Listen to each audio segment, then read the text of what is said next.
Well, welcome everybody to the May session of Reading Pilgrimage 2026. This month we're going to be discussing the fourth chapter volume in Pilgrimage, also known as the first chapter of volume two, since Pilgrimage, most folks are familiar with it in the multi-volume sets. And I think for a lot of folks, this is sort of like when Pilgrimage really starts to kick in and become a wonderful experience. And joining us this week or this month, we have a special guest, the novelist Amy Shearn, who will be talking about. She is one of the few contemporary novelists who's actually read some Pilgrimage and has written about it, particularly in the context of what it's like to read Pilgrimage as a writer. And so she'll be talking a little bit, but I want to just start out with a few slides. So just a reminder, please mute your microphone unless you're engaging in the discussion. We'll be talking, of course, about The Tunnel with Amy. Tunnel published in 1919, so this is the first post-World War I novel. But of course, you never get a sense that contemporary history is really at the forefront of Dorothy Richardson's mindset. Later on, for example, we go through the Boer War with virtually no direct mention of the fact that that's going on. So the tunnel maintains kind of the same period distance, so it's still about 20 some years back. Of course, that became more of an issue as Richardson continued to write, particularly the last few volumes. She got further and further away from the events that she was writing about. And I went back. Some of you, I hope, were able to take advantage of the very generous offer that Dr. Stephen Ross made available about the Broadview edition of The Tunnel. And this is one I picked up years ago, and I went back this month and read the introduction, which I have to say, if you get your hands on this book, it is a wonderful. The introductory essay to The Tunnel is just a kind of a wonderful general introductory essay and look at Richardson's pilgrimage in general. And I love what he says, which is the tunnel is the ideal gateway into the series. I mean, I think this is one of the things that I often think about is, I think one of the absolute practical impediments to pilgrimage becoming better known is it's impossible to teach in a college curriculum. You can't, no one is going to read 13 volumes of pilgrimage in a quarter or a semester. So you've got to pick a volume. And I think if I had to pick a volume, it would probably be The Tunnel to start with.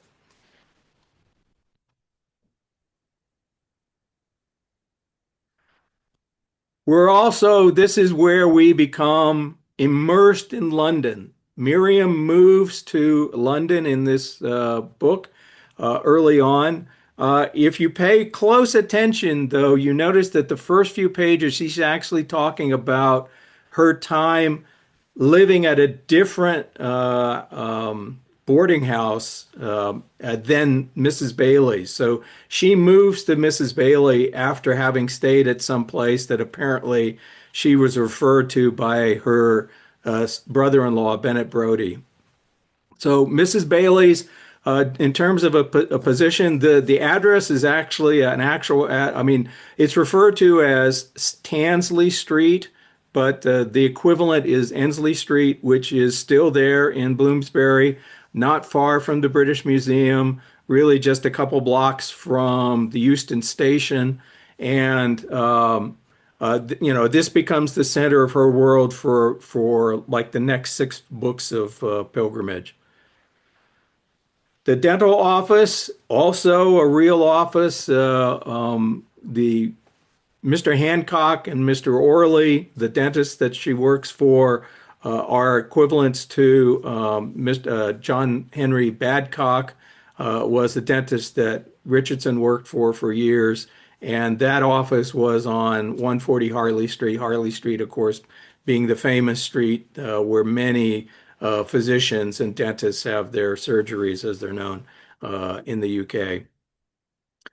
So you can see that the kind of walk, and you could take this walk yourself in London even today. And of course, she makes mentions of Euston Station being nearby and St. Pancras Church. The sound of the bells of St. Pancras is something that she mentions at numerous points. And it's interesting, towards the end of the book, she Richardson writes that Miriam would again be soon not a woman, but a Londoner. And that's kind of one of the things she loves about that city experience is the ability to immerse herself into a crowd and to walk down the streets and just kind of be a pair of eyes observing the world going around her. Although she does also mention early on in the tunnel the very real fact of the fear that she feels as a woman walking home at night through the city, and the fact that she, in fact, gets accosted by a man who seems to think that she's a prostitute. The tunnel is also interesting in a couple of ways, sort of a turning point. For the first, on the first hand, some of the more prominent critics and writers of her period really kind of stood up and responded to the tunnel. So Virginia Woolf was the reviewer for the book for the Times Literary Supplement, where she was really attuned to the fact that Richardson was so bound by sensations, impressions, ideas, emotions that glance off. And Woolf's gripe was that Richardson stayed on the surface, and so she felt like we never. She criticized Richardson for never, going deeper through than the surface appearances. Although in her diary and in correspondence, she sort of felt almost a little threatened by Richardson's sort of how strongly Richardson had embraced this impressionistic way of writing the novel. And she does acknowledge at the end of her essay, her review, which is on the Reading Pilgrimage site, that that she had to be fair, that if Richardson was going to be rid of realism like the modernists of that time were starting to do, that meant that certain things like structure, plot, timelines, and other things like that had to be abandoned. So she does sort of say that Tunnel is a failure, but she says that it's better than in its failure than most books in their success. So, if nothing else, Richardson is important for breaking ground in fundamental ways for modernism, I think. And then Catherine Mansfield's husband, or her husband, John Middleton Murray, who was a critic of the time, he was a lot more dismissive. And this is kind of the turning point. From Tunnel on, the number of reviews that Richardson's books of pilgrimage get diminish further and further, because it was sort of like some critics had sort of had enough of her a way of doing business and felt that she never moved beyond that. And you can see this sort of snootiness and dismissiveness in his comments, where he says, and this was something an essay he republished in a collection of essays a couple of years later. Richardson can be as tiring as a 24-hour cinematograph without interval of plot, which it makes me wonder, did Andy Warhol ever read Pilgrimage? Because he made a few movies exactly like that. And one of the things I like about Dr. Ross's introduction is it's sort of a good guide for how to survive encounters with the modernist novel until you kind of get used to them, which is it's not to be read, and really Pilgrimage more than anyone. It's not to be read and gradually discovered chapter by chapter in the sort of way we experience a traditional narrative, a traditional novel, but experienced as a whole whose parts relate in myriad ways without necessarily following logically, temporally, or structurally. Experience, he compares it with like a painting as a whole whose parts interrelate through proximity, thematic coherence, aesthetic effects, suggestion, association, etc. And I think those of us, if you've gone through pilgrimage more than once, you become very attuned to the fact that that's one of the best ways to engage with the book is to just kind of let it flow over you because you will pick stuff up. Every reading brings more things back to you. But it isn't necessarily something you're going to get by deliberately trying to fit the pieces into a jigsaw puzzle. Another piece of news to share, if you're an audiobook fan like I am, there is an audiobook of the complete pilgrimage coming out. The first volume is available now from Naxos, which is the premier, in my opinion, the premier producer of classic audiobooks. So I've contacted them and they gave us this, they gave me the schedule. These volumes will be available over the next few months. Volume one now, August, September, October, all read by Lucy Scott, who is a wonderful, wonderful voice actress. So if you like to engage with audiobooks, there have been audiobooks available in LibriVox. I think they're really not great. They're crutches at best, and hearing Richardson read by a professional voice artist is just fabulous. So I highly encourage you if you like audiobooks, this is worth going for. And finally, I'll turn it over to our guest, Amy, who is a novelist, but she has also a number of novels that she's written. But she's also written, one of the reasons I reached out to her when I put together the American edition of Pilgrimage and put this reading group together was that she had written about it. And I quote her on the back of one of the volumes. She's written about it both for Medium and for the Pilgrimage, for the Journal of the Richardson Society, which I wish we would see more novelists engaging with pilgrimage because it is something that I think provokes a lot of. It's just interesting to hear from a creative person how you respond to this as a text because it isn't. It is so little known, but it's so radically different from so many books that we have. So with that, I will stop my sharing and turn this over to Amy, who I think she has a few slides to share, and then we'll open it up for the wider discussion. So, Amy? Thank you so much, Brad. Thank you so much for having me. And thank you for saying that you want to hear from novelists because I feel like I have been feeling a little scared to show up here as not an academic. And I've been keeping up with all of the YouTube videos of all the previous meetings, which is very fun. And also means I feel like I'm meeting a bunch of celebrities right now. I'm like, oh my God, Phyllis and Karin are here. Like, okay, be cool. But yeah, thank you so much for having me. I have really loved Dorothy Richardson and like the idea of pilgrimage since I first encountered her, as so many of us do, as kind of a footnote in a Virginia Woolf class. And I have been thinking, here, I'll share my slides. They're not beautiful slides. The Google slide format kept saying, do you want to beautify this with AI? I kept being like, no, I don't. That's not what we're doing. But probably could have used it. But I mean, speaking of AI and all of it and this world we're living in, I feel that it's been a really interesting experience rereading The Tunnel, which was one of my favorites. And also, Brad, thank you for making this this edition of the books a thing. It's totally life-changing. And it's been so interesting to reread this right now in this moment when there's so much chatter in the writing world and the publishing world about AI, and also about people's attention spans, and also what is a book and what can you publish and what will people read.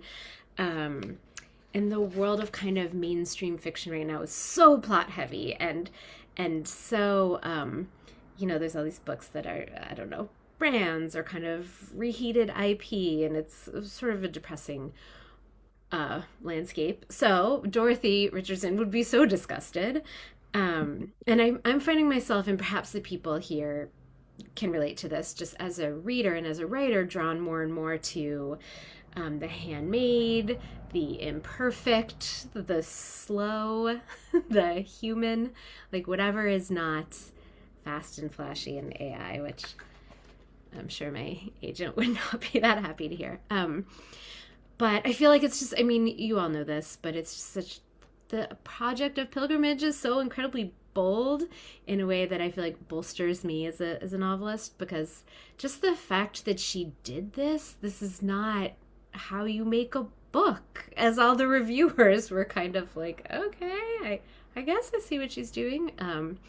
And just kind of thumbing her nose at the whole publishing world, which is incredibly bold for anyone to do, but especially a woman writer, especially someone who obviously didn't have a big name, who could have used some money, but sort of resisted the urge to, I don't know if she had the urge, but the pressure, which I'm sure always exists, to write something a little more commercial, a little more accessible. It feels like revisiting this book in this moment feels like such a nice antidote to all of that. And so I have a couple just, very, can you believe that AI thought, or that Google Slides thought that this should be improved with AI? Look at this dynamic, beautiful, well-designed slide. What more do you want? This is all stuff that you all have seen a million times, I'm sure. But I was thinking a lot about just Richardson as a writer, and kind of this whole book as kind of a meta text about what a book is, like what writing is. She's really sort of trying to strip away everything that we know about the novel. So the masculine realism, stripping it away. I love this quote that I feel like gets quoted all the time, where Richardson said the plot was inexcusable. Lollipops for children. I was at a party with a bunch of thriller writers over the weekend, and I brought up this quote, and they were all like, really horrified. They really like plot. But I think something that's so interesting to me as a novelist reading this book is just how it questions what a book should be, what a novel is. I love, from that review, which of course I found on your site, Brad, thank you. I love that Virginia Woolf wrote, she's one of those rare novelists who believe that the novel is so much alive that it actually grows. I mean, that's such an optimistic and beautiful way of looking at art and literature and the novel.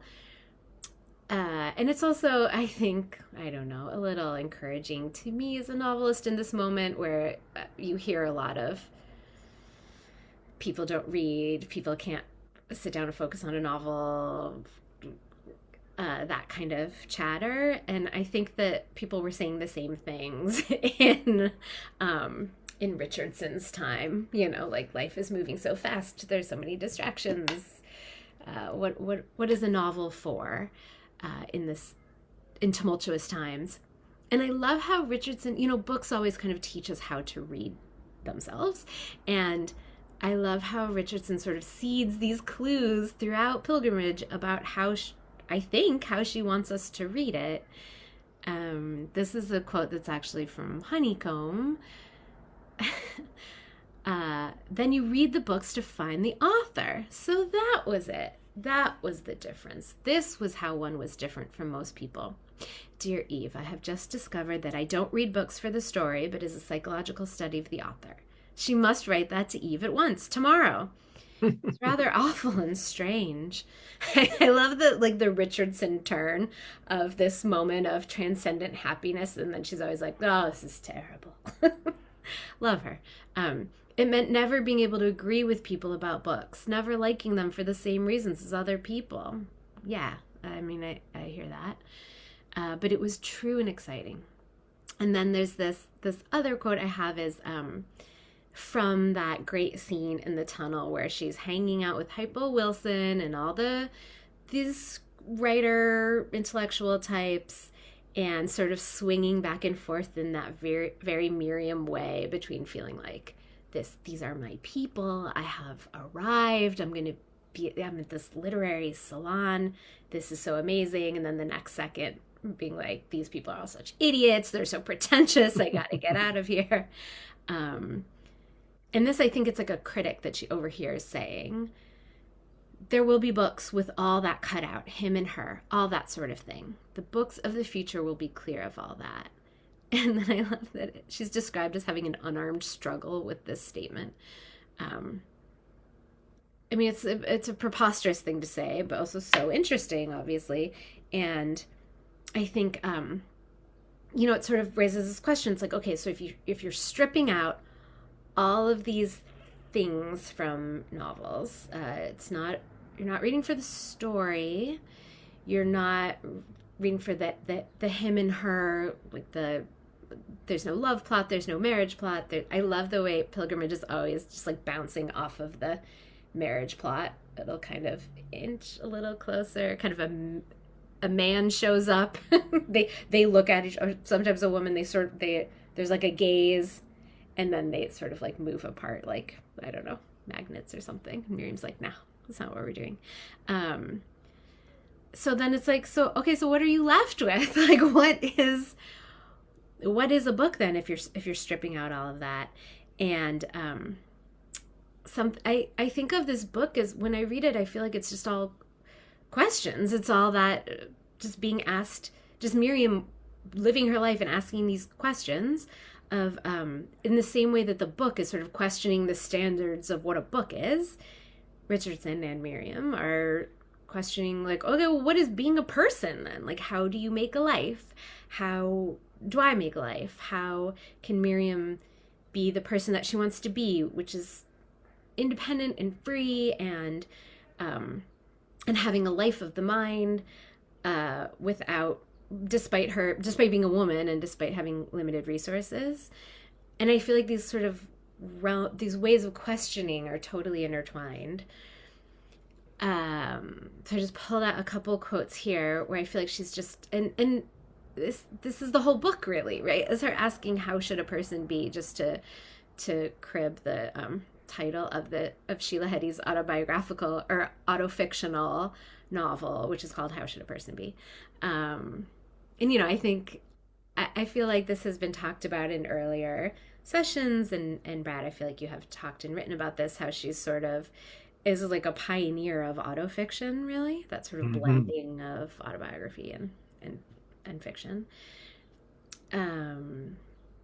Okay, and so I feel like this part gets quoted a lot. This part from very early in the book, where she has just arrived at the boarding house and is seeing her room, which I feel like isn't a boarding house. This needs to come back. It's such a good idea. What happened? But I love this moment. She was surprised now at her familiarity with the detail of the room. That idea of visiting places in dreams. It was something more than that. All the real part of your life has a real dream in it. Some of the real dream part of you coming true. You know in advance when you are really following your life. These things are familiar because reality is here. Coming events cast light. It's almost mystical, I feel like. And I don't know, maybe she believes in fate, or is having just sort of a feeling of deja vu, but kind of attributing all this import to it. But I feel like I think we've all had moments like that where you sort of realize that you have this feeling like, oh, this is exactly where I was meant to be. Okay. How something is coming true that's meant to come true. Um, and then kind of on her grouchier end of the spectrum, I love this, like, I don't know, Holden Caulfield rant here. Following advice is certain to be wrong. When you don't follow advice, there may be awful things, but they are not arranged beforehand. And when they come, you do not know that they're awful until you've half got hold of something else. Then they change into something that has not been awful. Things that remain are in some way not finished. Those women are awful. They will get more and more awful, still disliking and disapproving until they die. I shall not see them again. I will never again be at the mercy of such women or at all in the places where they are. That means keeping free of all groups. Like, okay, it's a solution you could try if people are bothering you, I suppose. Um, and I think I know a lot of you all and a lot of the guests that you've had come speak here have sort of touched on that. How Miriam is, just sort of like the eyeball, just kind of watching everything, and kind of like trying out in the way that, I mean, in this book she's what, 20 years old? She's so young, and in the Right, way, she's 20. yeah, yeah, and in the way I think of 20-year-olds, she's just kind of palpating for possibilities and kind of going around the world being like, not that, not that, maybe some of this. She hasn't really figured out her answer yet, but she's starting to really know what she doesn't want to do. I love that like the first chapter volumes are all her being sort of just trying things out. Maybe I'll be a teacher. No, definitely not that. Governess? No, for sure not. Um, and I think too, sometimes I don't know, she seems pretty grouchy, but I feel like that's just kind of the immediacy of the free and direct perspective. It's the unfiltered thought is unfiltered, That's right. Um, I also And think, this yeah, sorry, but no, no, this second passage is such a perfect example of, Richardson being pure Richardson, because every one of those sentences by itself sort of is coherent, but the sequence, you're wondering, well, what is she? Oh, so is she deciding none of the thought two sentences before was wrong? And those women are awful. That's, for example, this is I guess the third or fourth time I've read the Tunnel. I wasn't really sussing, but she was talking about women that she encountered at the previous place that she had been right. staying, that, she didn't want to be part of that sort of world. So that's one of the things that drove her to, at Mrs. Bailey's, while it's a rooming house and not a boarding house, which is, Oh, right at the end of the book, Mrs. Bailey decides to convert it into a boarding house where people take meals. But before that, it's just people coming and going, which is what Miriam kind of likes about the place. right. Yeah, yeah. And I love the idea that she wants to set up her life so that she's not at the mercy of such women.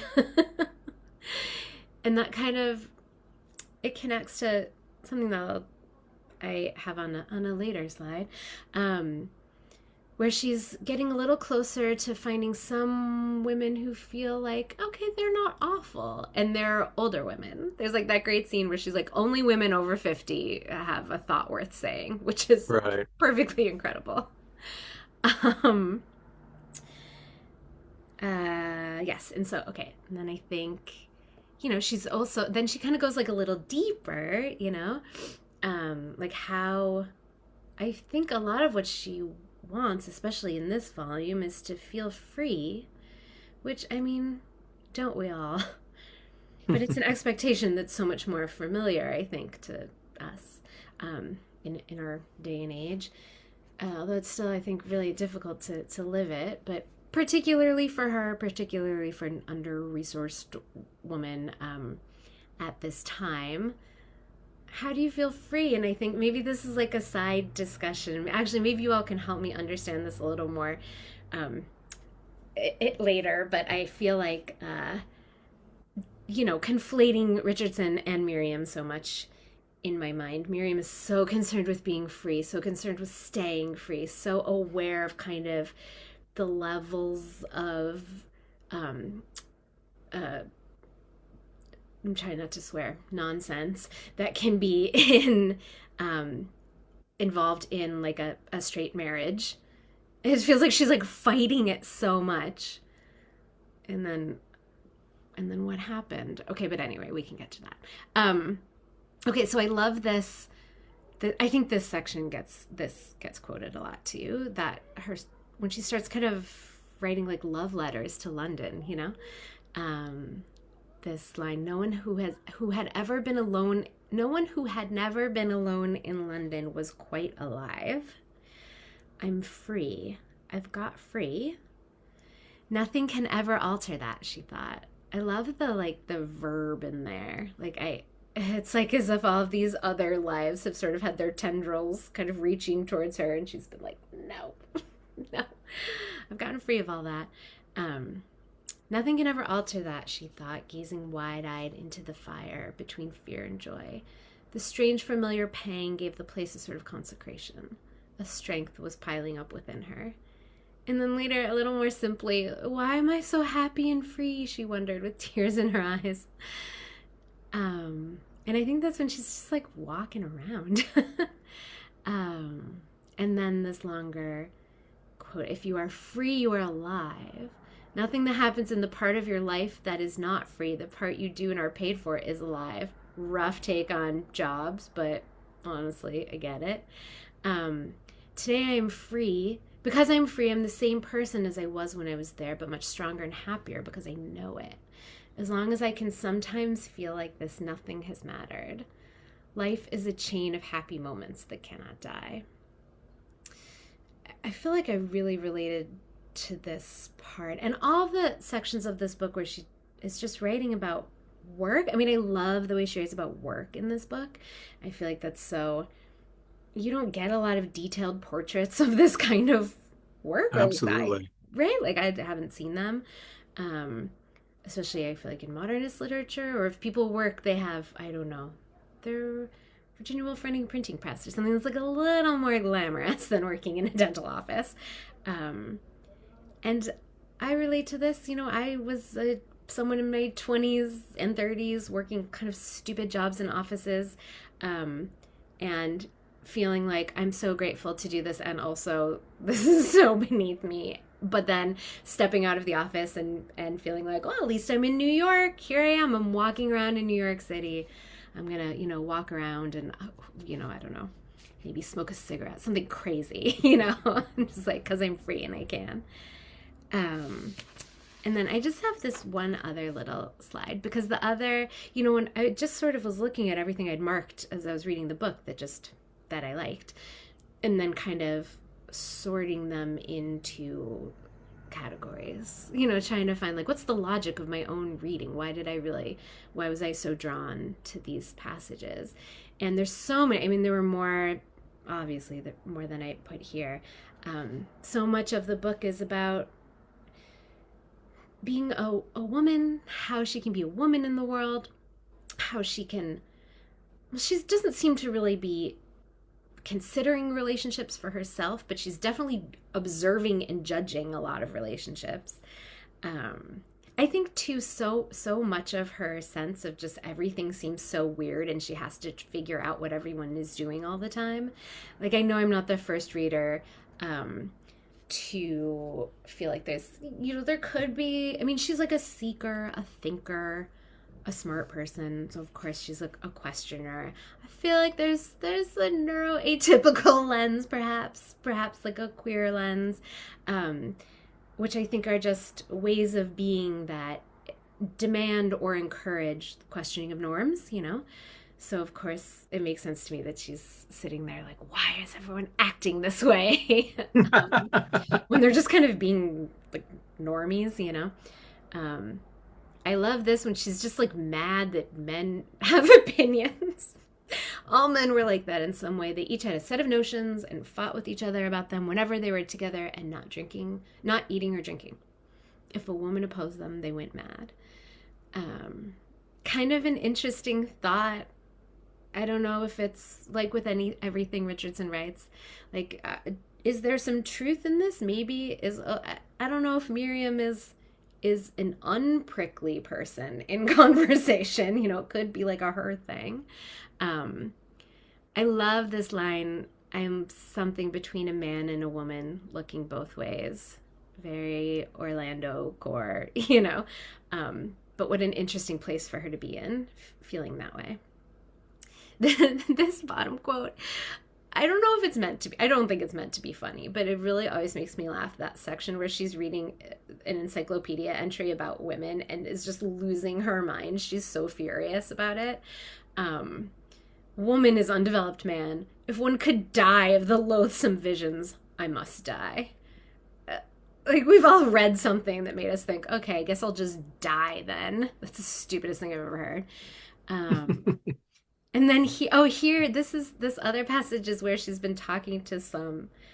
I mean, you know this. Just like reading this book is so dislocating sometimes, and half the time I feel like, okay, what did I miss? Who is she talking to? And then I realize we just have not been given that information. It's not ours to know. But this is when she's talking to a woman who is 50 or over 50 or something, and she's like, this is basically a bullshit free woman. How amazing. And then this is later in that passage. That's the truth about life. Men and women never meet inside the life relationship. You can see them benign strangers and hostile. One or the other, completely alone. That was the world. Social life. In social life, no one was alive but the lonely women keeping up half admiring, half pitying, endless conversations with men with one little ironic part of themselves. Unless they were 50 and had done their share of social life. But outside the world, one could be alive always.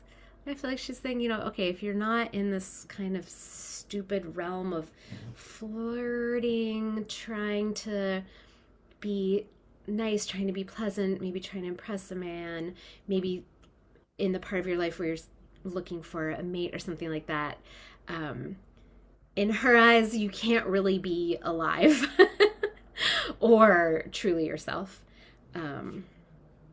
unless you're outside of that in some way, which is, I mean, talk about ahead of her time.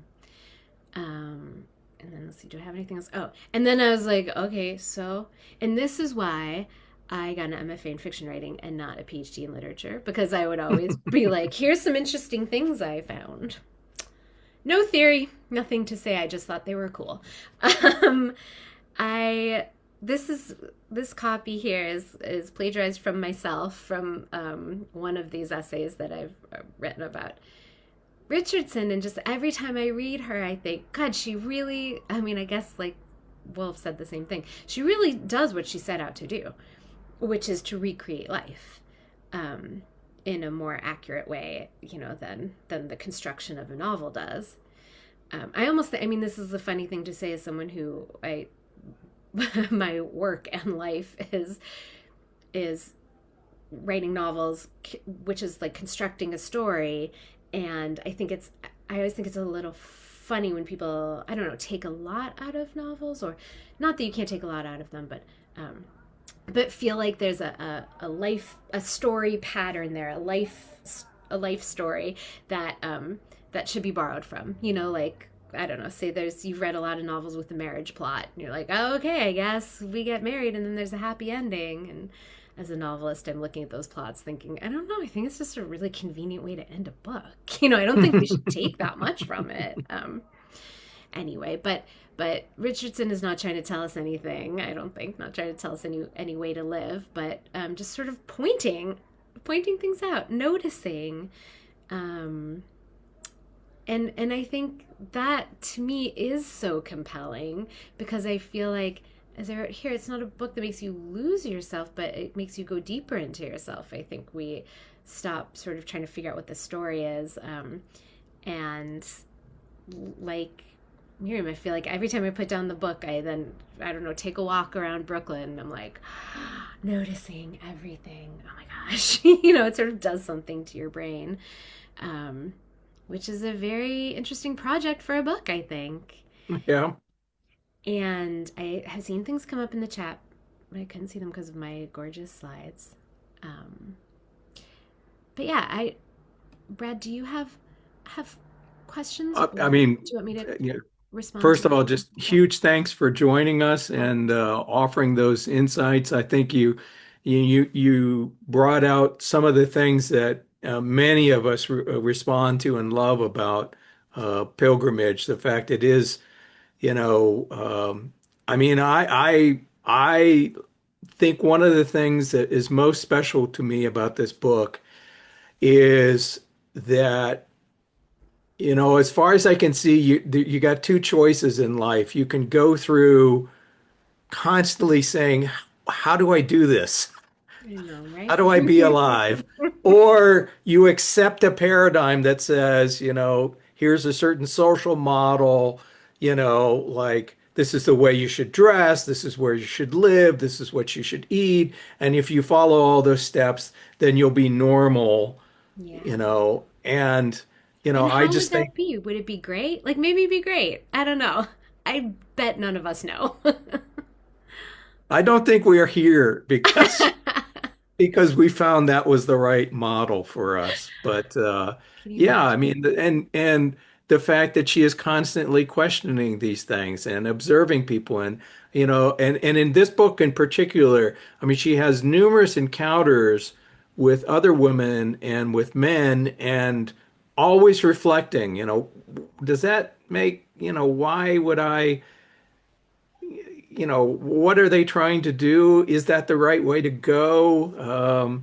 And I just think that's so, and especially the specialness of, as you said, when she finds that room, and it does remain a special place for her for so many volumes, as a young person living on your own for the first time and being able to close the door and have a private space is so huge in kind of stabilizing your mental views or your emotional life and things like that. Having that space is so important. And she recognized that in a way that I think few novelists have really touched directly upon. But that's enough of me yak, and I'm sure we got folks who would love to That chime in. We have Phyllis with if you would like to say something, please raise your hand in Zoom. So we have Phyllis first. Thank you, Brad. Thank you, Amy. Your last quote of yourself, I thought, was something that Karin Horowitz and I, who are on our third time through, I think, um, are finding out that it tells you learn more about yourself as much as anything. This happens to coincide with me going back to some of my journals from my 20s as part of another project I'm working on.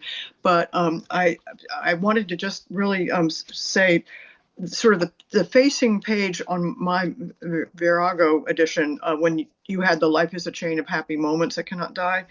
I loved it on the opposite page. Then memory was happiness, one happiness linked to the next. And I think that's just, again, just sort of the ineffable is always there in this, right? Between the ellipses and the chapter breaks, and the ineffable means you're alive. That we have to have that ineffable, and I think that's why she's always testing people about what they say or what they don't know who they are, because they don't know that there's stuff about you that is ineffable, and until you know that, you're not a real person. So I also really appreciate your not non-PhD, non-theory. I was a product of literature X, Y, and Z at Yale in the 70s, and we would read the Zebra Striped Hearse and the New Testament in the same week. So I'm totally into meta stuff. I don't know. I don't have theories to tie things up. I just, like you, kind of, this stuff really resonates with me. So thank you. Yeah, thank you. I love that about the ineffable.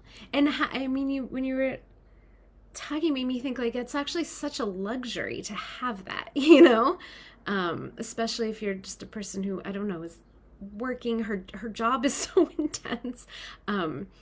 Is working, and then if that person also, I don't know, has a spouse and children, and I feel like housework was very difficult at this time and very time consuming. Like what a luxury to have time for ellipses, the space between things. I love that. Also, I love Phyllis and Karin's ellipses thoughts. I it's very influential to me. Yes, we'd Karin? love to talk to you about ellipses sometime.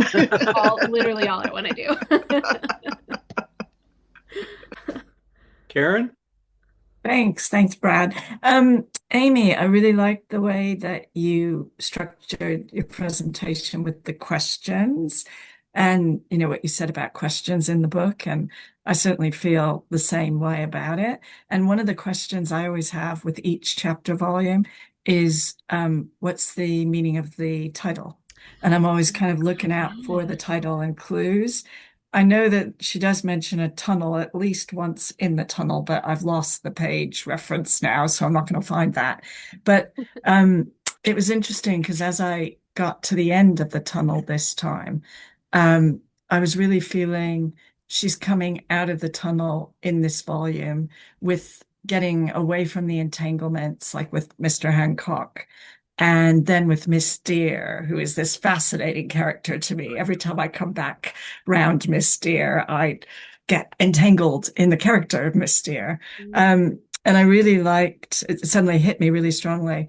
I have the Virago edition, but at the bottom of 281, where she's talking to the curate and about Miss Dear going to Bournemouth and all of that. And then suddenly Miriam feels, she talks about having a sudden smile. It had come from somewhere. The atmosphere was easier. Suddenly, in the room with her was the sense of bluebells. It's bluebell season in England right now, by the way. A wood blue with bluebells and dim roofs, which made me think of pointed roofs, roofs in a town, sous les toits, and books, people reading books under them. There's this feeling of coming out of that tunnel and that entanglement with Miss Dear. And then even the thing with the boarding house and the lodging house at the end, she's coming out of a tunnel, but it's unclear what she's coming out to. So just the structure of your talk made me think there's always this question, like, where is she now on the pilgrimage? Because there's all this motif of pilgrimage everywhere as well. And with this volume particularly, what tunnel is she in and what's she coming out of the tunnel into? So yeah, it just came to me as I was listening to you. I love that. Yeah. Right. And then I don't know what to make of this. Then the next chapter volume is Interim, which doesn't sound, it's not the most dynamic title I've ever heard. And there's something, right. So interesting that it is like there was this, something that always strikes me about those first, I guess, 3 volumes is how they sort of like almost pretend like they're going to be other novels, like, oh, you think you're in Villette or something, but no, we're not doing like a romance, we're not doing a anything like that. Okay, next.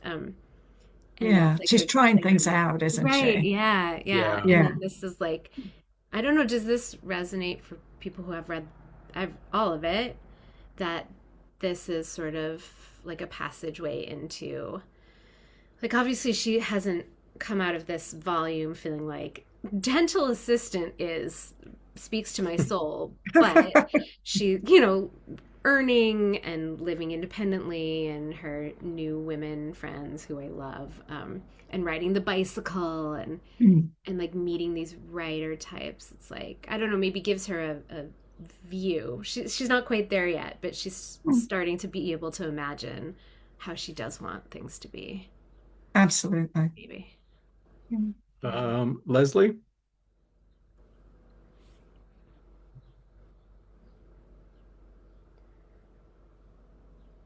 I'm just fascinated. I mean, I'm not sure whether Euston Road isn't a tunnel. It runs straight from Harley Street to Bloomsbury. She's going to and fro through it. Okay, this is a part of London that I know deeply and intimately. I worked on Euston Road for most of my career, so I know it very well. And it is not honestly what most people think of as the most glamorous part of London. And when I think that last year we were doing Anthony Powell's Dance and Music of Time, it was totally off their map, right? I mean, I don't think anybody in those circles ever went to Euston Road. And actually, I think, is it in the picture of Dorian Gray? Some character lives on the Euston Road, and it's kind of on the peripheries. It's some Victorian novel anyway, where somebody is, you know, but now she feels this is absolutely the beating heart and center, which is interesting because that's where she is. Um, and also, it is things are happening along there. That it's connecting Harley Street to Bloomsbury, which is, of course, by that period, things are happening there. That's where things are going on, at least for her perception. And it's also interesting that Harley Street for her is a place of work, whereas in a lot of novels, that would be where people get in dread news about health. So, it's countering so many, accepted tropes of what you expect for things to be happening that I'm just, I find it very exciting actually that she's having all these transcendent experiences in Euston Road. Not that I haven't had my own transcendent experiences in Euston Road. I love that. You really blew my mind there that it leads straight to Bloomsbury. Like, okay, all right. Yeah, it does. Wow, it's all the exits from London, isn't it? I mean, Yeah, off of that, it's a used well, all the north Euston decks, Station, yes. King's Euston, Cross, Kiss Cross, Marylebone, Marylebone, yeah. right, That's really North Roads, yeah. right. So there's a lot of I mean, especially now the way it's kind of been reworked for automobile traffic. Uh, Mm-hmm. Yeah, yeah, it's yeah, one of the few quick ways through London. yeah. Leslie, I feel like I want to know more about your transcendent experiences. So maybe maybe Uh, this is what Stephen is mentioning in the chat too. Love to read all this written up. yeah. I don't know. No pressure. Yeah, well, I will say, That would be a good essay. I on that regard, I can put the chat on with as part of the YouTube video, so folks will see that if they don't mind that. Good stuff. We have Phyllis with a hand raised.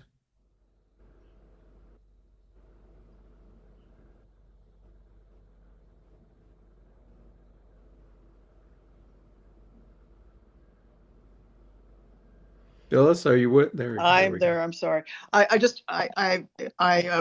terms of interim, the title, I'm a dictionary hound. When I got $1,000 to buy books out of merit scholarship, my first thing was a Norton Anthology Poetry, and my second thing was the Oxford English Dictionary. So I looked it up, interim, and it's just intended to last until something more permanent, calculated before the final results are known. An interval between events, temporary or just. So I just think we're going on. There's not a resolution in sight, but now we are through the tunnel and on the rapids going along. So I just want to let people appreciate that feeling I think that we'll be getting as we keep going. That. And also just like We will yeah, mention notes that before the results. Richardson did a sketch, and if you go to the Beinecke Library at Yale, in her papers there, she has a little cartoon that she made about the tunnel that I think is reproduced on the Reading Pilgrimage site. Uh, and it's a railroad tunnel, so it is that much of it. And I think there's like a worm emerging out of it saying, "Oh." So, Amy Fowler? Hey, yeah. So I felt like the moment in the book that stopped me in my tracks was when she's at Meg and Jan's and having a conversation, and she brings up this idea of what we would now consider quantum physics, right? The she's like, maybe there's a world in which we are all everything's happening all at once and this room could be a million possibilities and they're trying to understand like you mean it's the same room but one flower will be bent over and she's like yeah and they're like that's impossible that's too much infinity and she's like no but I think there is a way for that infinity to work. I mean I can't remember exactly but it says so much about where her brain was at and it explains that like when she talks about the little little dots, moments of happiness, just a string of them, like there's no past, there's no future. If she's coming at the world from that way and trying to understand consciousness and trying to understand, like when she walks in the room and she sees the light, to me, that's what she's after. She's after that thing that's like behind her mind. You know what I mean? And I just couldn't believe she brought up, what quantum physicists are now trying to figure out. It seems so early in the 20th century for that to be like even theorized. I'm sure maybe somebody was doing it and she was drawing off of that, but That's a good point. There really was very little coming out. I mean, the theory of relativity was virtually unknown at that point because a lot of the publicity about it didn't come out until after the First World War.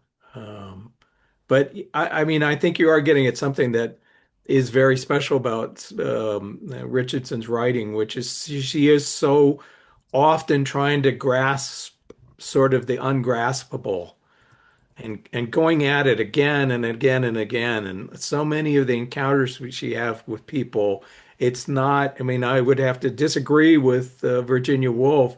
It isn't actually only the surface that she's focusing on. She is trying to figure out what what is behind this. What are yeah, their it's motives? extremely deep. There's nothing about this that is surface level to me at all. I was so shocked by that. That Virginia Woolf said that. And in fact, there was, I just started reading Interim, and there was a line where she said, memories of the future started flooding back to me. And it's like, then again, it's like, she's like playing with time here. This is like super crazy for this era that she's thinking in that way. Oh, and I had one other question actually. What I could not figure out in the book, what happens with her doctor, the dentist guy on the weekend that they come back to the office and then it's kaput. She doesn't like him anymore. I couldn't figure out what happened on that weekend, if anybody knows. Do you know what I'm talking about? She Yeah, comes yeah, to the yeah. office and she's Yeah. just like, that's it. We're not speaking anymore. We have a chilly relationship. And I kept going back and was like, what was the incident? It's funny when you read it again, the stuff with his relatives visiting Right. takes Yeah. has much more resonance. I completely missed it the first time. I think I wasn't interested in them. I thought these are bit players. I don't really want to focus on them. They were not happy. It's Well, partly, I think, a class thing. yeah, Um, I think what happens is that Dr. Hancock invites her to, a weekend in the country with his relatives, and Miriam sort of reads that as, oh, you're interested in me, whereas it's pretty clear from of her Miriam's own description of Hancock is that he is a guy who likes to entertain people really because he likes to entertain people. He wants people to have a good time. And that was really all that was going on. And she's sort of feeling like, well, now we're back at work. Where is this? What's this going to? And sort of totally misreads that. And gets kind of angry that, look, I'm not interested in having a relationship with her. And then with you. And then she figures out, well, actually, he's left the he's left the room. Maybe I got this all wrong, but it is definitely a class which is interesting because Richardson actually wasn't that far off in terms of class from uh, Hancock and or Badcock in real life. At first, until her father went bankrupt, she was upper middle class origin, just like the two dentists or the three dentists were.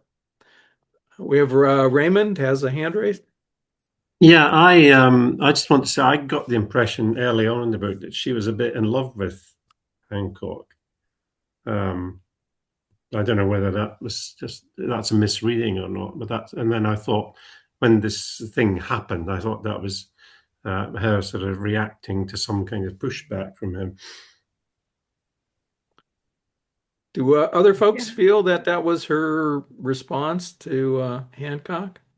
I agree. I think there was definitely a mutual connection there. And there are lots of little hints of it. Again, lots of little mentions in the text.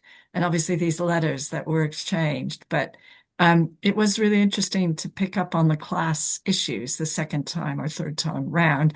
Um, and also what you just said, Brad, about the starting point not being so different.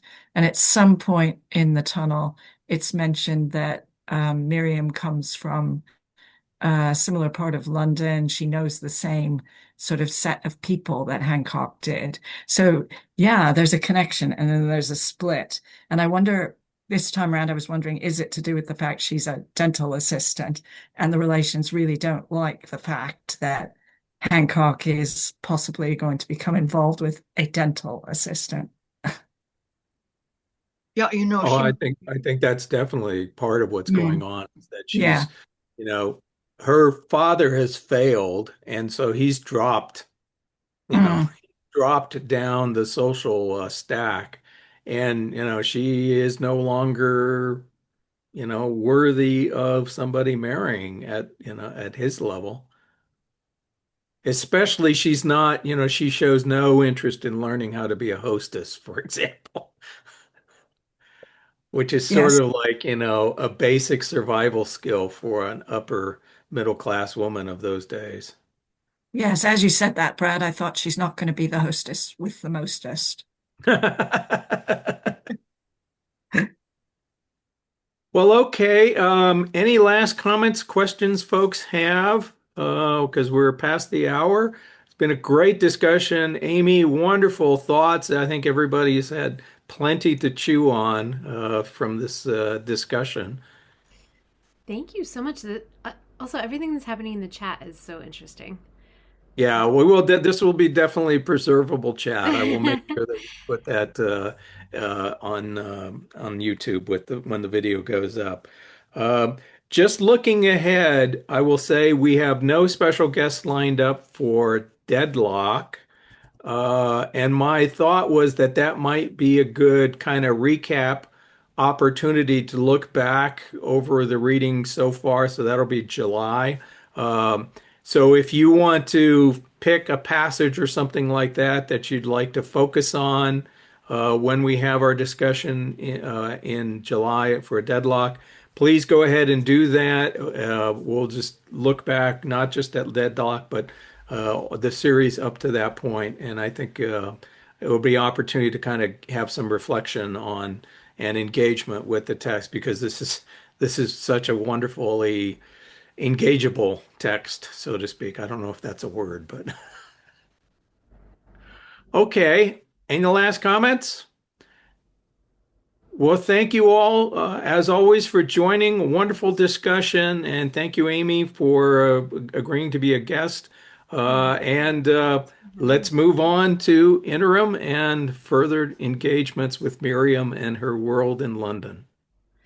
Take care, everybody. So much. Thanks, everybody.